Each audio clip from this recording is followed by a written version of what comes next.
Hi, Priscilla Daphne here, animal communicator and distance pet Reiki practitioner. Pet versus animal. This is a question on the debate surrounding the use of the word pet versus animal in reference to our animal companions with a range of different perspectives.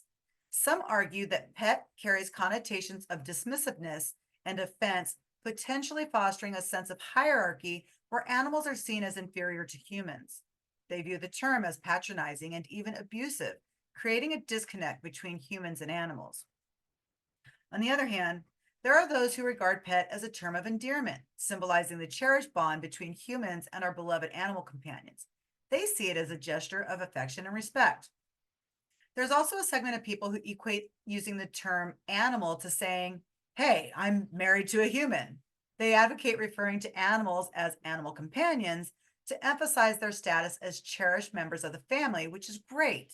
I, for one, refer to my pets as animal companions. See how I did that there? I use the terms interchangeably, but we'll get back to that in a second.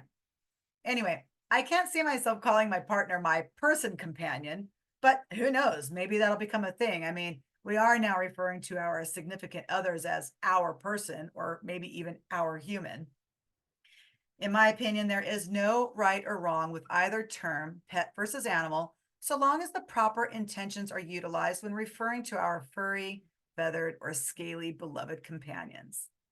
Some individuals, such as myself, perceive no significant difference between the terms, using them interchangeably, like I said before, without any negative connotations, because our intention behind using these terms is purely to provide a frame of reference without any ill will or malice.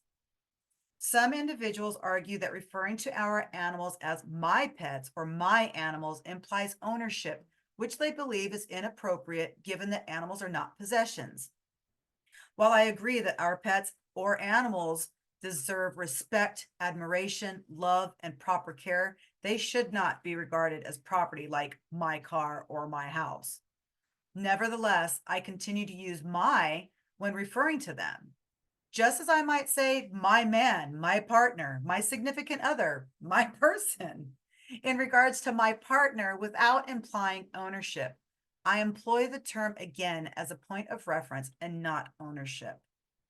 In my view, when used with genuine affection and good intentions, I find it equally suitable to refer to my dogs as pets, just as it is suitable to refer to my significant other as calling him my darling, my honey. These are expressions of endearment. The term pet itself has historical roots dating back to the 16th century, originating in Scotland and northern England.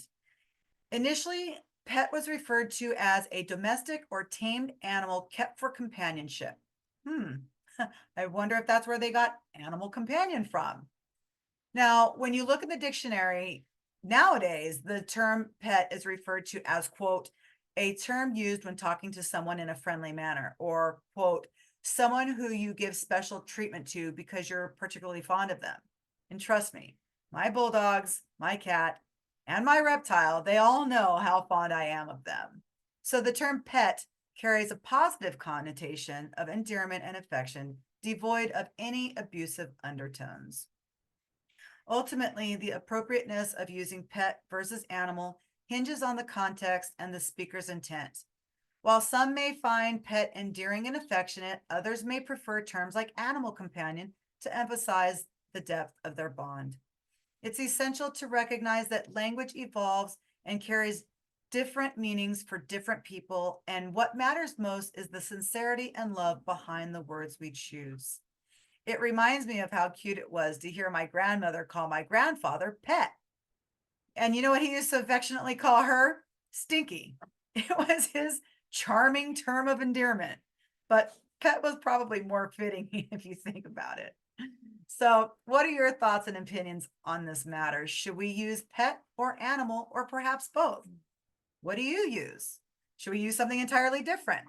Share your thoughts in the comments below. I'd love to hear from you. And if you're curious about what your pet, animal, or animal companion thinks about being called pet, animal, or any other term, feel free to contact me at priscilladaphne.com to schedule a reading. As an animal communicator, I can directly gather that information from your furry, feathered, or scaly beloved and communicate it right back to you. Don't forget to hit the like button and subscribe to my channel for additional insights, fun facts, and comprehensive coverage on all things animals. And until next time, don't forget to listen to your pets chatter. I'm here to translate their tales.